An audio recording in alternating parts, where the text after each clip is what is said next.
With the MP bros, the MP bros, the MP bros, the MP bros. Learn something.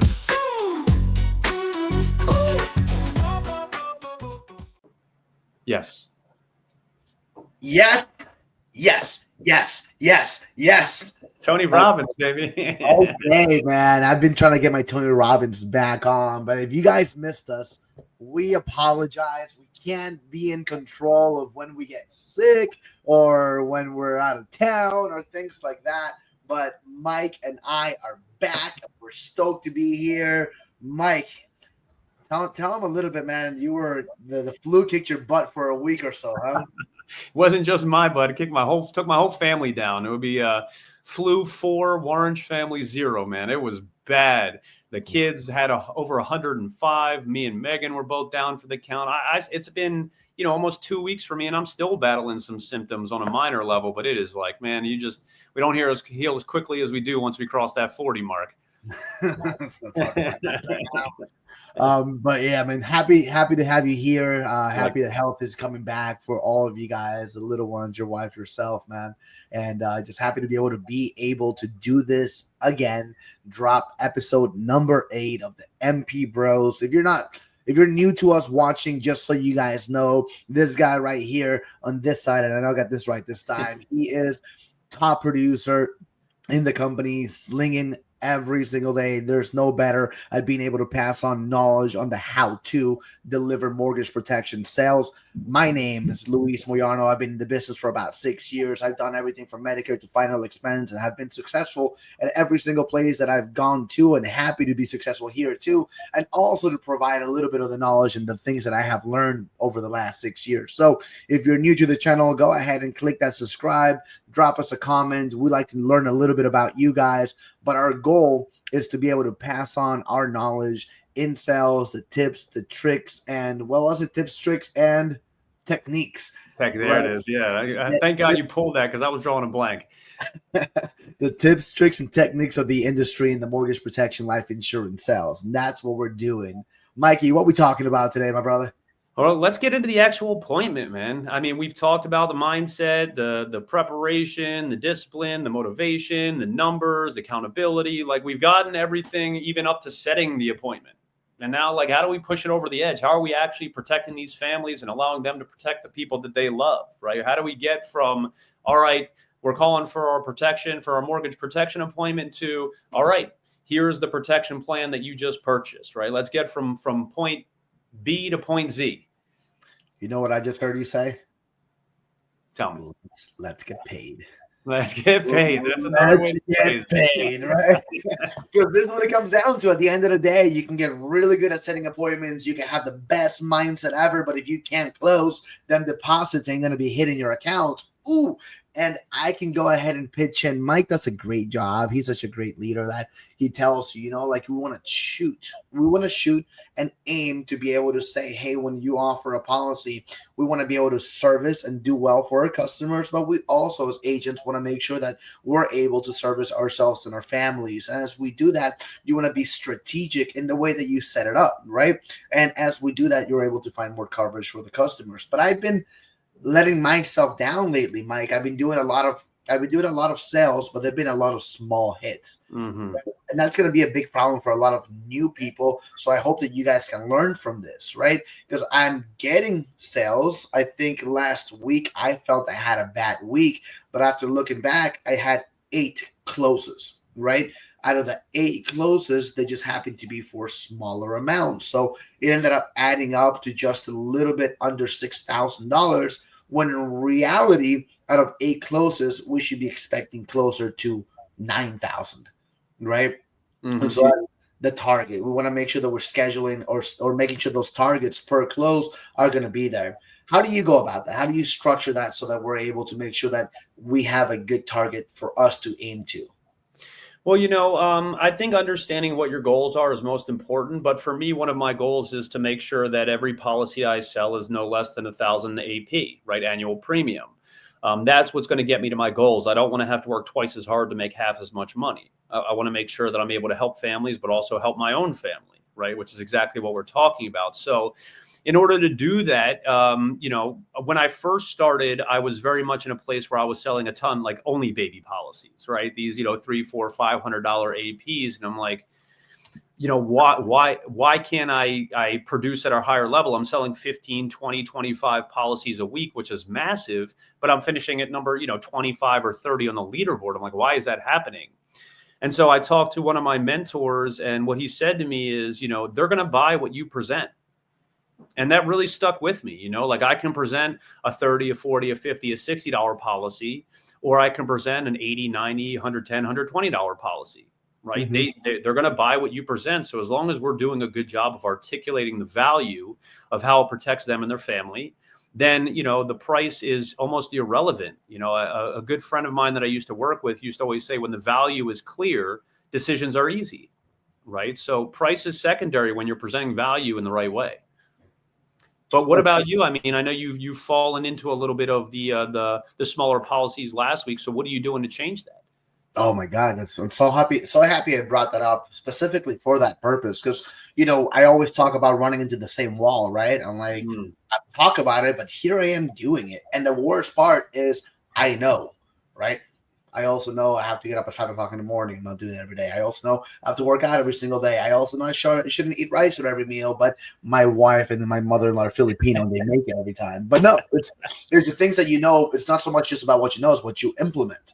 So for whatever reason, I'm finding myself with either younger customers that I'm able to cover the full mortgage for like $60, And I'm like, well, let me have that be my starting spot. When in reality, like you said, they're going to go ahead and take what we are able to present to them. So I want to make sure to start strategizing better.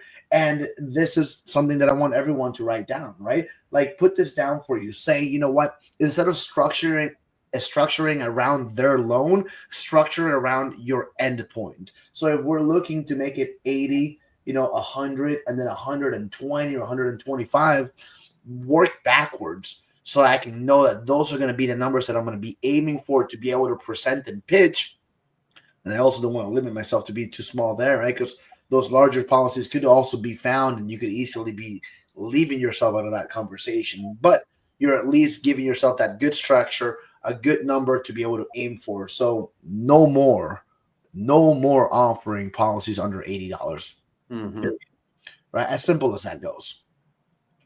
That's what I'm doing, Mikey. So that's awesome. I think we got our first point across, right? Know your goals. Like what is it that you're looking to establish for the week, right? And I like to do it not so much of a annual premium.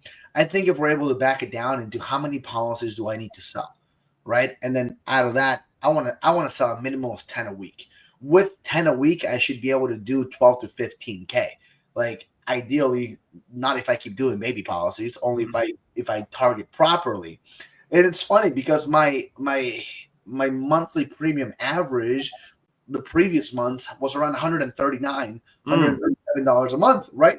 Great. Huge. I look at this month, I'm like at $73. What in the world is going on? Like it's just not me. But it's okay. Anything that we can focus on that we know how to fix is just now put in the effort to make that change, to make those fixes. So yeah, and I think it's an important note too of like Chris has talked about this a lot of kind of zoom out. You know what I mean? Like you might have a week where you're selling smaller policies, and sometimes it just shakes out that way, right? Like there's not always another choice, but fact of the matter is if you zoom out and you're like, well, what have I done over the past quarter or the past 6 months or the past year, your numbers are going to be above probably where you would need them to be. So the beautiful thing about you and what makes you so good about this business is that you're able to notice a trend that is happening while it's happening. And you're like, I don't want that. And then you take massive action and constant correction, right, to fix it. And so it lasts a week instead of 6 months. And 6 years worth of it. Like literally at the end of the day, I can't tell you how many times you have to do this great resets, right? Let's go ahead and structure it. Let's go ahead and figure it out. But that's okay because that means you're at least continuously working towards that. It's you might be that guy or you might be that person that's going to take you to inch away at every little yard that you want to get to. But as long as you keep doing it, you're going to get through those yards, right? Might be far away from the ultimate goal, but you're going to start inching your way to it, and eventually you're going to get there. So it's that.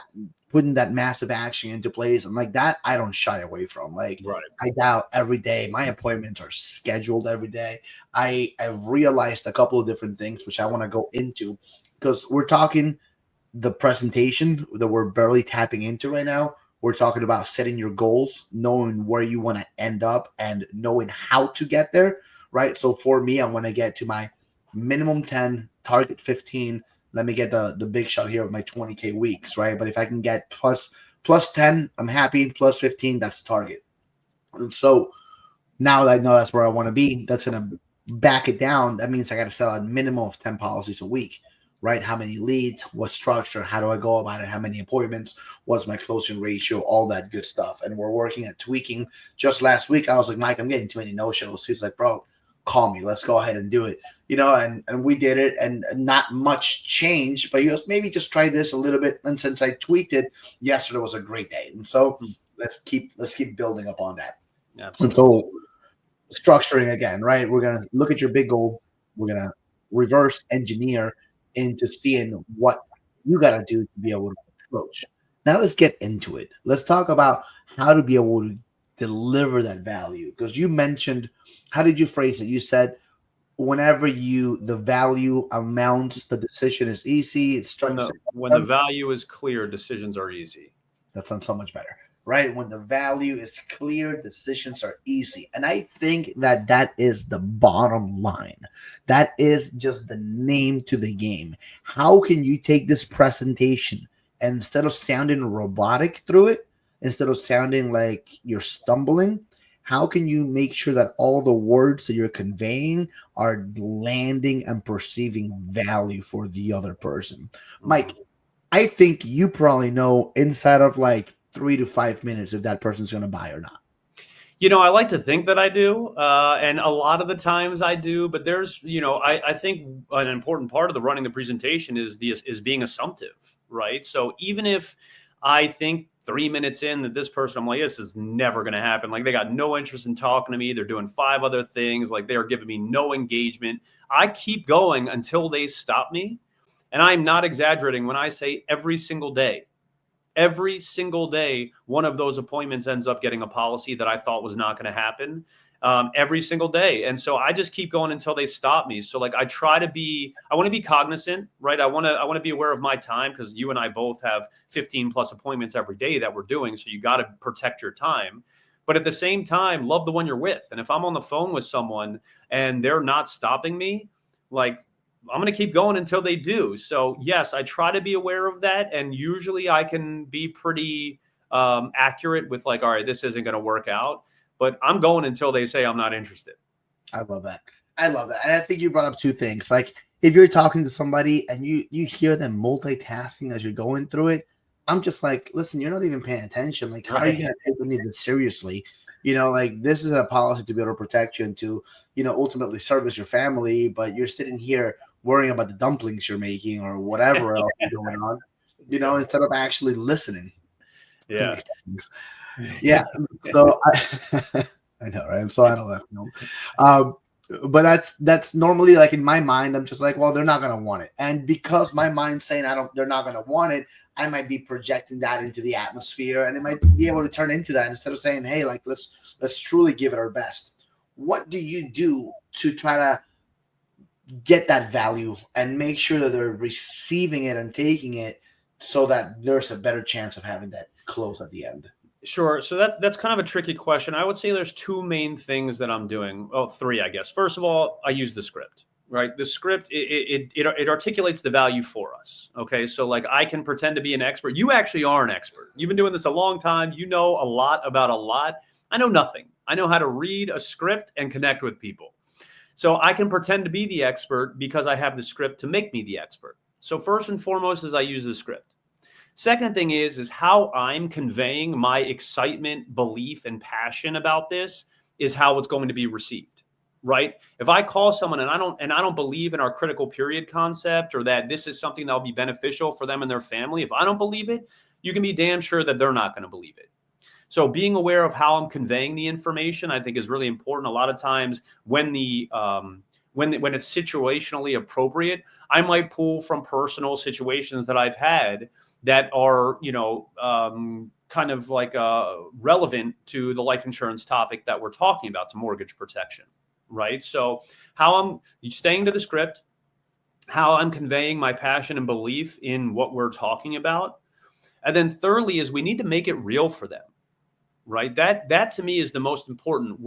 My goal is to paint a picture for them of like, when something happens to you, what is your wife or kid or grandkid or whoever, what are they going to do? Are they in a financial situation where they can make your mortgage payments without your income? Like, really picture this. Like, everything's all beautiful and peachy keen right now when you're alive. But if you walk off a curb tomorrow and get hit by a bus, does your kid have enough income to cover all of your bills and your mortgage payments, your funeral expenses? Can they do that? And I'm not saying, go ahead. I love that. I love that. And I'm only interrupting you and stopping because that's such like a big piece that's not in the script, right? Like, you talk about how you stick to the script so much, but all of that's not in the script, right? Because that's you telling me you're not an expert. Bullshit. My man's an expert, and that's why he's able to deliver that and land that, because that's the difference right there, guys. Like, the script is going to be our guide, but this little bit right there that's painting the picture, that's what's turning those maybes to yeses. That's them landing and thinking like, Timmy can barely buy a bus pass. How the hell is he going to pay the mortgage? Exactly. So let's get into that. Hold on. Before you move on from that, Luis, I'm sorry, but you just said something too that is really important. You said Timmy can barely buy a bus pass. How is he going to be able to pay for the mortgage? You are talking about Timmy. You're not talking about your beneficiary. When we are running these appointments and you say, when something happens to you, Luis, who gets your house after you die? And they say Timmy. I am using Timmy's name the rest of that appointment. I'm not saying your beneficiary, your son, your brother, your uncle. I am saying Timmy. This needs to hit home. They need to understand that they are protecting themselves and they are protecting Timmy. This is not some conceptual person that may or may not be protected when something happens to me. This is Timmy. It's Timmy, right? You got to protect Timmy. Timmy matters to you. That's what you told me. Timmy's the one getting the house, right? And like, that's going to be important for Timmy to be able to handle it. So that's so big, right? And I want to break down the sales presentation that we give, and I think it breaks down into three things. The first part of it, it's really just like our maybe four parts. All right, let's do our intro, then our fact finding. 3, I would say presentation, and 4 is quoting, right? Quoting. Would you agree, or would you add anything to it? I would take something out, and that's the intro. My intro and just like yours is non-existent. Like, you don't get to quoting numbers and presenting plans in 10 minutes or less if you're having all this fluff at the beginning of the appointment. And like we talked about a couple podcasts ago about that, like, artificial relationship building that lowers your status, right? There's no reason. How's your day going? Man, it's cold out there. You guys getting snow? Like, they don't care. They don't have time to talk about it. I don't really care. Yes, we all know it's cold out. What an amazing way to bond with someone. It's ridiculous. Call someone. I'm like, how's your Tuesday treating you? Like, it's going great. I'm like, awesome. Let me get everything pulled up for you. I got you over here at 123 Main Street, right? And then we're going, right? So I would say to eliminate the intro piece of it. I think people put a little bit too much emphasis on, like, they need to build relationships in the beginning of the appointment. And I don't know about you, but I don't really feel that way. Okay. I like that. I'll tell you what. Let's go ahead and play devil's advocate, because I think you're 80% right on that. But I think there's a 20% wiggle room here. And this introduction, right, there has to be some way for you to go into the call. So here's how I go into the call, right? Hey, Mike. Yeah, Mike, Luis here. We spoke a little bit earlier, scheduled this time to go over the mortgage protection plans for you and Sarah. Are you with her? Right away, right? Yeah, she's in the other room doing whatever. Great. Can you either go to her or get her to you and just put me on speaker so I can go ahead and go over this with the both of you? Sure. Great. Then that's not even the intro yet. That's kind of like the quick hello, right? Yep. Him and Sarah are there. Perfect. Hey, Sarah, my name's Luis Moyano. I was just telling Mike here that I'm going to go over the mortgage protection plan with you. Oh, mortgage protection plan for your loan with Bank of America. It shows me here that you have not received the information. So I'm just the assigned underwriter to go over it with you. The plans are going to be based on 3 things: your age, your health, your income. All I do is ask you a little bit about those 3. And from there, it's going to show me what direction I can go in. Do you guys have any questions? I don't even ask them if they have any questions, to be honest with you, right? Yeah. So I'll say, so based on that, let me just pull up your information and make sure I have your address right, your loan amount, and then from there, I'm asking medical questions. So that's my intro. That's why I think that there's got to be a little bit of a structure on why the heck you're calling them. Do you do that exactly like that, or is there a difference to how you go? It's a minor variation. I would consider the intro. When you said intro, I just meant the false kind of like surface level relationship building. Like my intro is like, hey, Luis, this is Michael getting back to you for our mortgage protection appointment. How's the day going? It's going fine. Great. Well, just getting everything pulled up for you. I got you over here at 123 Main Street. Is that right? Yep. Okay, excellent. So as you know, the mortgage protection plans weren't reviewed with you, which is why I was assigned. It's all super easy, right? It's just based off of age, health, and income. And then I can share your plans with you here. So first of all, you are 40 years old. Is that correct? And then I'm into the fact finding. Sweet, bro. I love that. Look how much faster and look how much less explaining I have been guilty of over talking, right? And I did exactly what he did, but he accomplished it in half the time without all that extra to it, which is awesome. So truly kind of just cut out a lot of things. I love how fast you went into it. Do you ask for the spouse to be present if there's going to be a spouse? So that's why yours seemed longer, because you had asked for Sarah. Now, and yes, I do, of course. So if like, hey, you got Sarah with you? Yes. And then instead of saying, can you go in the other room or can you bring her? I say, okay, can she hear me right now? And then he'll be like, oh no, let me grab her. Right. Or let me go to her. Okay. So that's how I phrase it. Instead of like, hey, can you go grab her? Can you go to her? Whatever. I say, can she hear me right now? And she'll either be like, yeah, or he'll be like, hold on, let me get her. Right. And then she'll come and I'm on speaker already. And then I do the same thing. Right. Hey, and I like to do a little something at the beginning too, where I'm like, hey, Sarah, it's Michael. Did Luis fill you in on the purpose of this call? And that does a little something, because if she says yes, then I can just move on. Okay, great. So then, as I'm sure you're aware, this is based off age, health, and income. If she says no, more often than not, one of them is going to give each other a little bit of grief, right? About like, oh, he never tells me anything, right? And then I have like a 2-second window where I'll like, joke with them, build that relationship, just like make them laugh for a second, and then I'm continuing to move on. Love that. That's how you establish a relationship quickly, but still stay on point, right? Oh, he never tells me anything. That sounds just like my household. My wife exactly. Anything either. I know how that goes. I'm married too. Right? Yeah, just something small like that. Don't ever fight it. Be like, really? I cannot believe he didn't tell you. Or if you do that, play around. Be like, Michael, shame on you. Let me go ahead and tell you. You want to stay on both of their good sides. Yes. Okay, cool. So look at that, guys. We just covered the intro for you so smoothly. Like that really shouldn't take you more than 30 seconds, 45 seconds at the most, right? So that's minute 1 of the appointment. I keep going up. 1 minute of the appointment. Okay.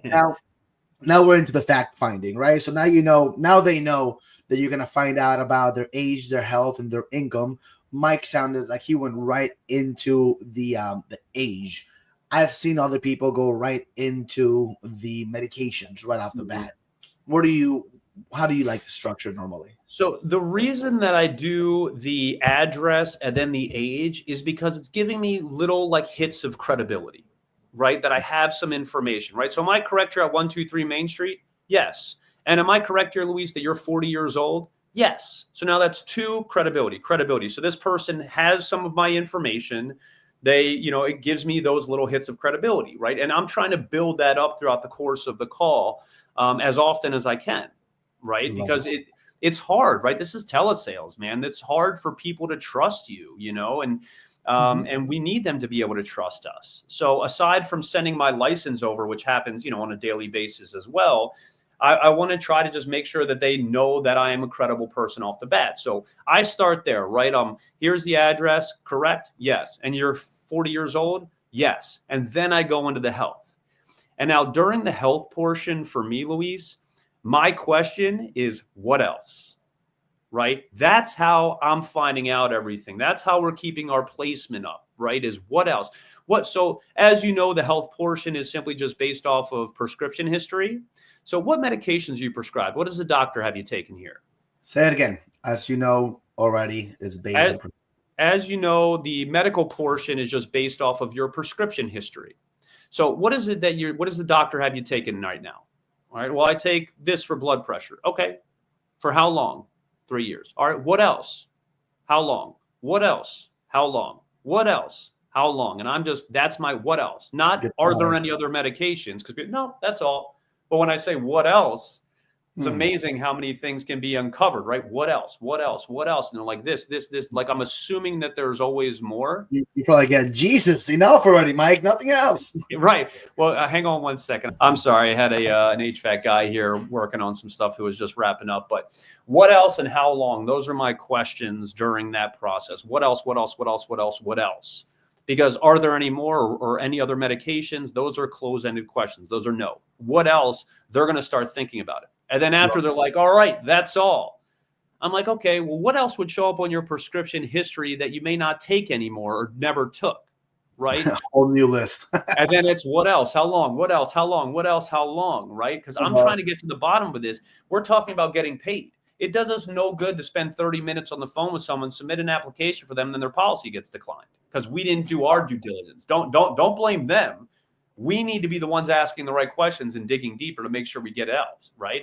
And then after I ask the second set of what about the other things that you don't take anymore, then it's what about have you had to deal with any of the more serious stuff? Heart attacks, strokes, cancers, kidney problems, lung issues.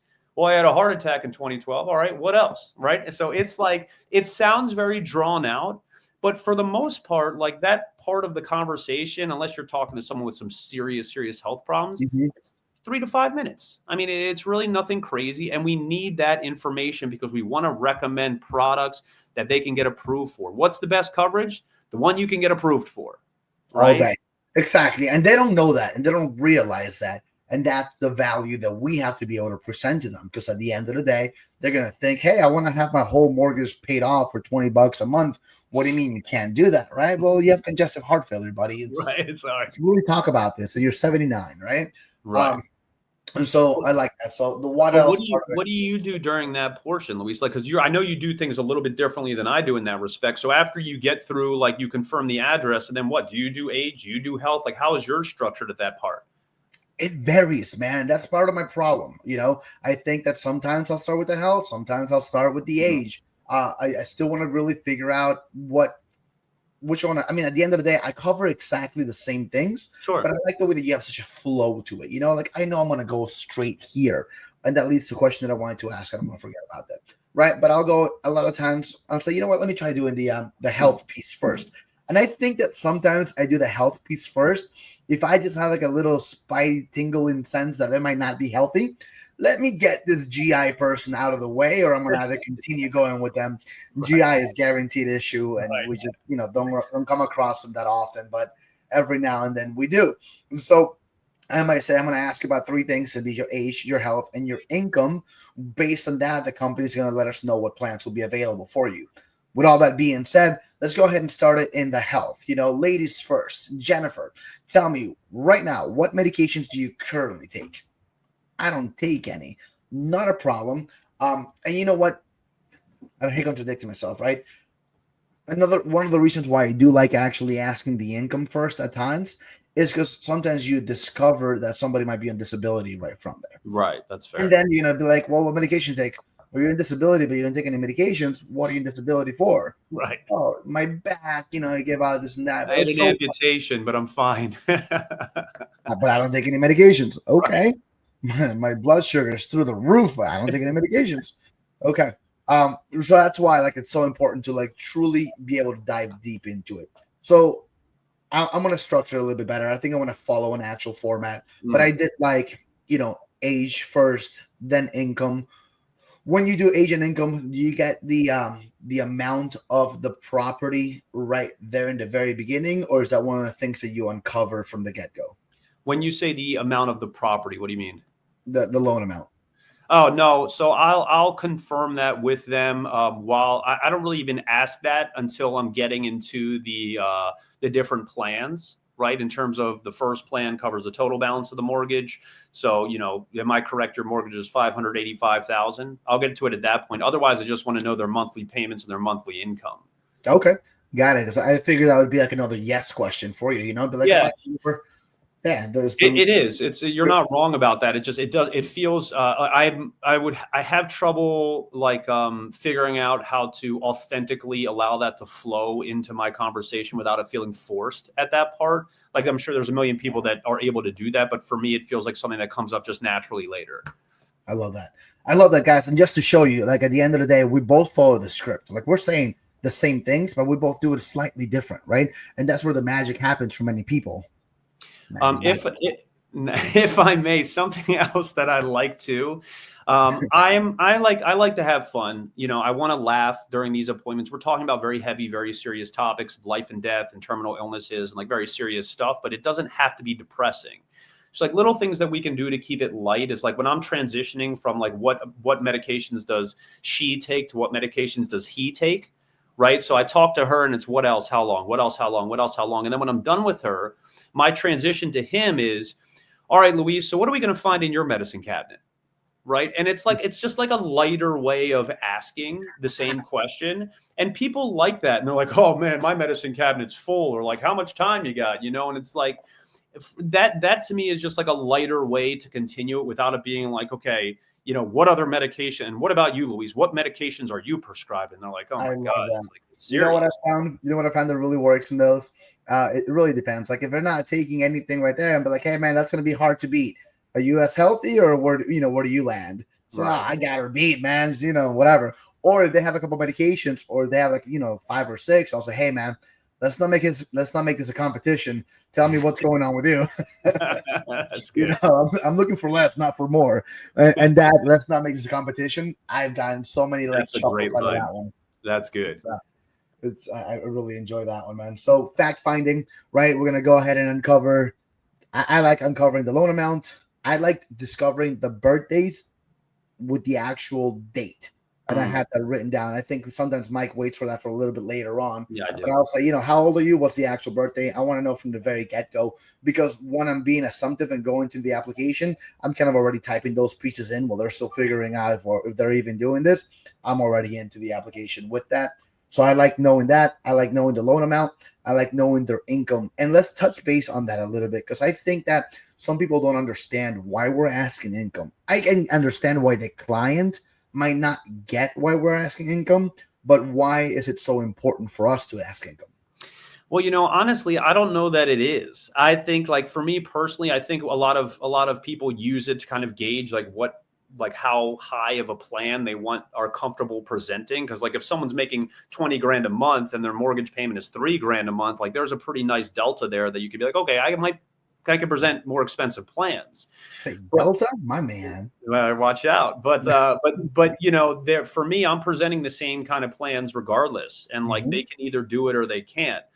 So for me, it's not really that important. I ask it because it's part of the process. It's part of the script. And like, I think it again adds to some of the credibility, legitimacy of the call, because it's mortgage related, right? How much are you making? How much are your mortgage payments? But like last week, I had a lady who was like, I'm not comfortable sharing that with you in terms of how much I'm making. And I didn't harp on it. I was like, okay, that's fair. And I thought she would never give me any other information. She ended up getting a policy. She wouldn't give me her monthly income, but gave me her social and her banking information. So it's like, you got to Well, it comes with telling you how much I make, but here, look for yourself. Right. But if you want to take it all, here's my banking. Crazy. That the part where I do believe it's really important to find out is for couples, because now you're going to see the disparity between incomes. Like, hey, you make 8 grand. She makes 2. Bro, if we don't cover her, fine, but make sure we put something on you. Yep. It's so important. Like your mortgage is $2,500 in itself. She's only making $2,000 a month. Does any income, if you pass away, go over to her? Well, no, right? So if you're not working, and for whatever reason, the life insurance policy is that you have to work, it's not going to be the one that you can count on, then what else would she have coming her way? Yeah. No, that's a great point. That's a great. I was thinking of just like a solo person with no co-borrower, no one else. But for two people, 100%. That's phenomenal. Yeah. Yeah. No, I love the two people one. I find like there's a lot of value, and the husband and wife, or the father son, that might come up every now and then. And sometimes, if they're just individually, like, it's not such a big deal to me. I'm gonna present to you just like we normally present. If it feels to be in your budget, that's great. But I always ask, no matter what, because it's part of the questions that we should be asking. Absolutely. Yeah. Okay. Anything else you want to touch on during fact finding? Well, that's after you get the income and the monthly mortgage payment. That's what I'm saying. So when something happens to you and you pass away, who gets the house after you die? Right. It's that's right in flow. Right. That's where I'm getting at. That's exactly the question that I wanted to ask you, is when do you place that? So as soon as your fact finding is finished and you go through the health, through the income, through everything, now is the time to ask. And why do you put it here? Well, because I want to be able to reference their name when I'm going through what it does and doesn't cover and the different plans. This is where I'm building the value. If I'm explaining to them this is what it does and doesn't cover, and I say when you pass away, Timmy will then be protected from the debt of your home, that's very different in terms of how it lands than if I say when you pass away, your beneficiary will be protected. Like, that doesn't hit the same, but I also use it as kind of a transition point, because like at this point now, we've confirmed their address, we've confirmed their age, we've drilled them about their health background, we got their income, we got their mortgage amount. And at this point, I feel like some people are like, okay, like, when do you start giving me information? You know what I mean? So I'll say to them, okay, last question, right? So when something happens to you and you pass away, who gets the house after you die? And I'll literally say last question so that they know, like, okay, let me share this, and then I can start getting a better understanding of what it is that this does and doesn't cover and things like that. So when you pass away, who gets the house after you die? They tell me, and I say, okay, great, thank you. So now let me talk to you a little bit about what this does and doesn't cover. And then I'm going to go into the next portion of it, which, as you phrase, is the presentation. Okay, so let's say you're working with Grandpa Joe, and Sarah, his granddaughter, is going to be the beneficiary. Do you ask any questions about Sarah? I don't. I mean, simply the relationship, right? If it says my granddaughter, Sarah, then I know. If he says Sarah, I'm like, is that your wife? Is it your sister? Is it your daughter? Like, who is Sarah to you? And he'll be like, that's my granddaughter. And I'll be like, man, I got to be kinder to my grandparents. They would never leave me their house, something like that, if appropriate, right? If it feels like it's the right fit. But no, I'm not typically asking questions. Do you have questions about the beneficiary? Only one. The only one that I put in there is like, I have 3 kids. I want to make sure they're going to be the beneficiaries. All right, perfect. What's their names? John, Sarah, and Mike. Great. Do any of them live with you? Yes. No. It's a good one. I want to know if somebody lives with them. Because if somebody lives with them, then there's that much more importance to be able to protect the mortgage for that person, for them to be able to afford it. So that's the only question that I ask, is, does the beneficiary live with you? That's a good one. Yeah, I like that. Yeah, I always it's a brief question. Okay, that's fine. Great. Do they live with you? No? Okay, cool. Move on. Carry on. Do they live with you? Yeah. Okay. Live in. Don't move in. Because ultimately it's going to be a little bit of an extra bullet for the gun, for the holster, whatever you want to call it, and something you can use later on. So sweet. Look at that. We went into the introduction, 1 minute into the fact finding, another 3 minutes. We're like 5 minutes into the call right now, right? They know what we're calling. We get the fact finding. Now, this is the spot here. Some people go right into explaining. Some people want to go ahead and quote out the numbers and find that part out for themselves first. How do you transition into the next spot? I don't quote till the end first and foremost. I mean, it's again, there's no value there. So you can't share numbers without them understanding what it's getting. Like if someone's like, this is $1,000 for a car, I'm like, I don't even know what kind of car it is. You know what I mean? So I'm not doing that. At that part, I'm going right into what it does and doesn't cover. So say, okay, great. Let me talk to you a little bit about what this does and doesn't cover. I'm a bad news first kind of guy. So we'll start with what it does not cover. And let me make this clear, guys. Pace is everything here. Okay. If you're getting a lot of think about it, you're going too fast. Slow down. And like you hear Luis and I talking, like we're both pretty fast talkers. We're both passionate guys. When I am talking about what this does and doesn't cover, I am going stupid slow. Like, I mean, it's painful for me, but I need to make sure that they understand what this does and doesn't cover for them and give them a safe space to ask questions as well, right? We don't want to lose them because we're quoting them numbers now, and they don't even understand what it does and doesn't cover from 6 minutes into the call. Yeah. So really slowing down during that portion of here's what it doesn't cover, here's what it does cover. And then at the end, I say, I know that's kind of a lot of information to take in. What questions do you have about what I just talked to you about? What questions do you have about that? I love that. And Mike, then, would you mind just going through it like briefly? Because I know it only takes you like literally a minute or two to really explain it to Yeah, them. But I of want to course. understand how you have it land so it feels to them that they're getting value. And do you also like when Brad does it? Brad does a great job at making it a little bit conversational with it, but he's also very more paced than I am. Mhm. I'm a fact giver. I check in, fact give, check in, fact give, check in. I'm out. Right? Yeah. How do you go about it? So I'm fact based as well. The relationship for me is built in during the application, right? But during this portion, I'll say, okay, let me talk to you a little bit about what this does and doesn't cover. I'm a bad news first kind of guy, so I'll start with what it does not cover. First of all, it will not cover you if you commit suicide.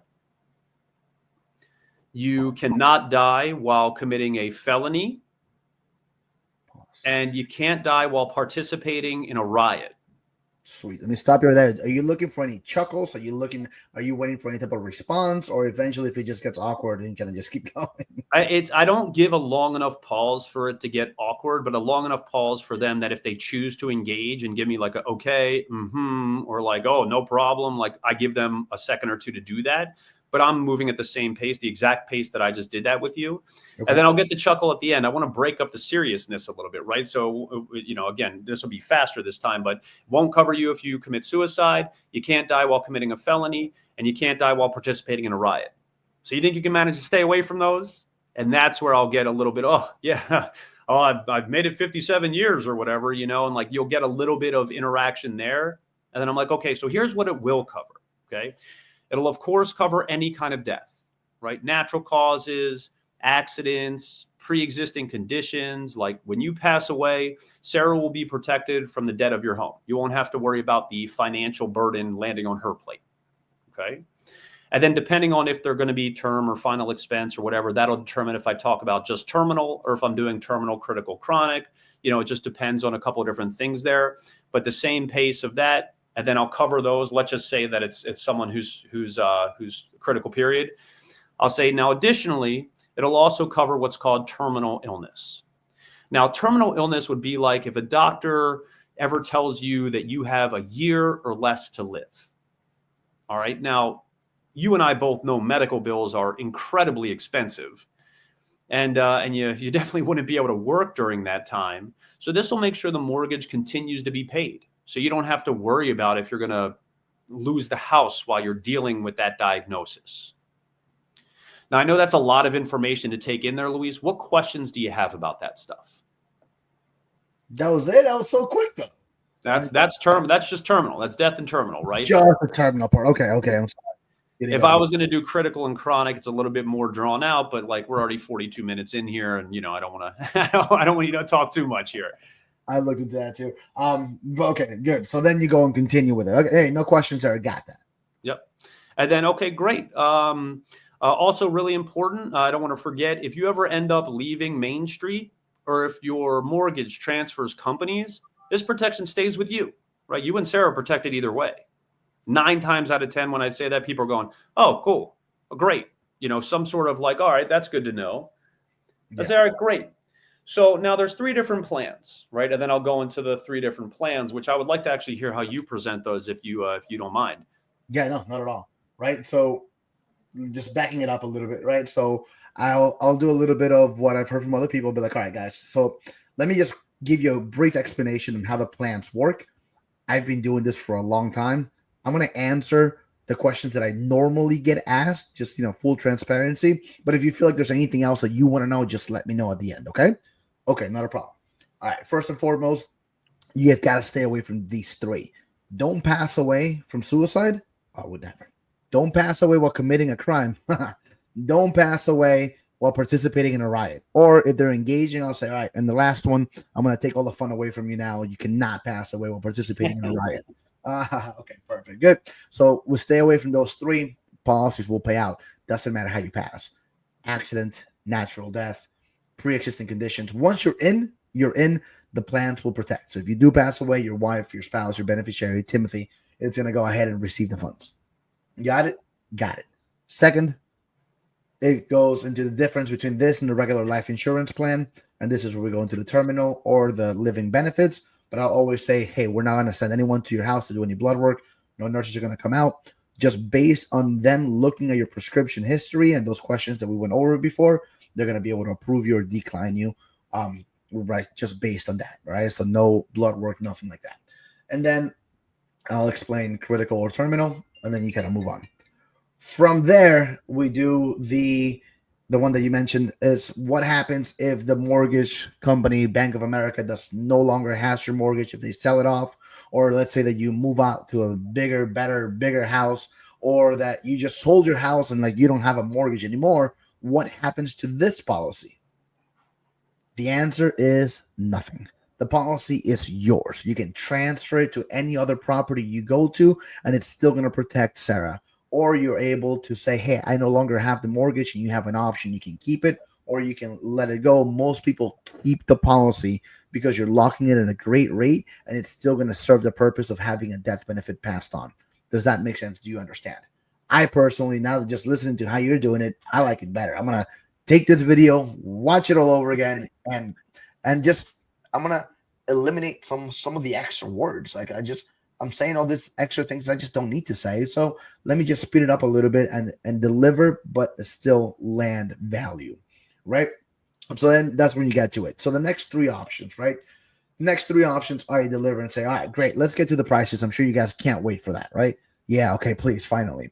All right. Let's go ahead and kind of write this down. The first, we're going to say for most people that think about mortgage protection, they think if I pass away, my house is going to be completely paid off. Is that what you thought?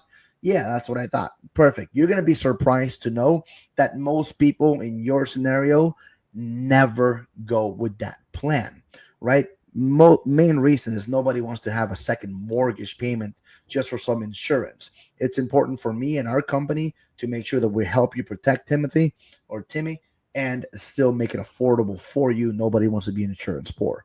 Okay. Second option, half the mortgage, it's available, may or may not be out of your price range. That's up for you to determine. But the one that is done the most, this is called critical protection period. Have you ever heard of that term before? No. What is that? Perfect. Thank you for asking. Critical protection period is going to be established for you to be able to protect your loved one, or Timothy in this case, or Timmy in this case, right? Timothy is going to make sure that he doesn't have to worry about the monthly mortgage payment for a certain amount of time. You and I are going to figure out how long that's going to be based on what you feel comfortable with. So most people pick 6 months, 9 months, a year, 2 years. It can vary. But what does that do, John? During this time, right, you've passed away. Tim has to grieve your death, but most importantly, the one thing that definitely stops coming in right away the moment that you're announced dead is your income, right? Social Security might take long with everything else, but not with this. They cut that out right away. And so now Tim has to figure out how to be able to handle this $2,300 mortgage by himself on a monthly basis. You've been around longer than me. Sometimes Tim might be doing great. Sometimes he might be having a bad month. You just don't know where it is. So what we're going to do is make sure that the bank is receiving those monthly payments. They don't need a check for $295,000. They're not going to come down knocking on your door asking for the full amount. They're going to want to say, hey, Tim, can you just make the monthly payment? This way, no foreclosures, no properties going back to the bank, nothing for you to have to worry about. But Tim is now able to not have to come out of his own pocket to make that payment, but will be able to have enough time to make whatever decisions he needs to make. He can sell the house. He can rent it out. He can turn it into Airbnb for all we care, right? We just want to make sure that he's able to protect the equity in the home if he does choose to sell it, or to figure out a way to be able to keep the house if he chooses to keep it. Does that make sense to you? Do you have any questions on that? No. Great. Let's go into the plans. Let me tell you how much they are. Which one are we starting with? Starting with the middle one. Perfect. Yep. So can I ask, do you say when you're starting that off, do you say, let me review the options with you? The first option covers the full. The second option covers the half. I never say the word options. I try my best to keep word options out of my vocabulary. That's what I was going to ask, because that's what you said there. And I know that I always try to do plans, right? And I think that you do the same thing. That's why I was asking to clarify for that people, because I know that's not what you normally say. You normally say I plan. said it, my bad. Yeah. If I said it, I apologize. It's received very differently, guys. So like, just be cognizant of that, because I know Luis, I've heard his presentation before. I know he normally says plans, which is what I would challenge you guys to make sure you're doing as well, because options and plans are received very differently by clients. Exactly, right? So I don't want to give you guys an option. And every now and then, like, I'm so used to having it have been options for so long that just recently it's been something I've been focusing on changing. And so I'll say plans, like I'll catch myself mid-speech and correct it. And it's still like, fixing bad old habits sometimes takes a while for a lot of people. So like I should probably put something up here, options just crossed out. But you want to say plans. You want to say, here are the plans that are available. Here's how they work. Which one is the one that makes sense for you? And that's kind of how you go into it. And then right into the application, man, I can't tell you enough how quickly you're going to have that application up and into it. Let the banking be the bad guy. Let the social be the bad guy. Let anything else come up, But that's where it's at, brother. Dude, we covered some good stuff. I even feel like we can go a little more. I know we're getting hungry over here and we're have a crazy afternoon ahead of us, which is going to be awesome.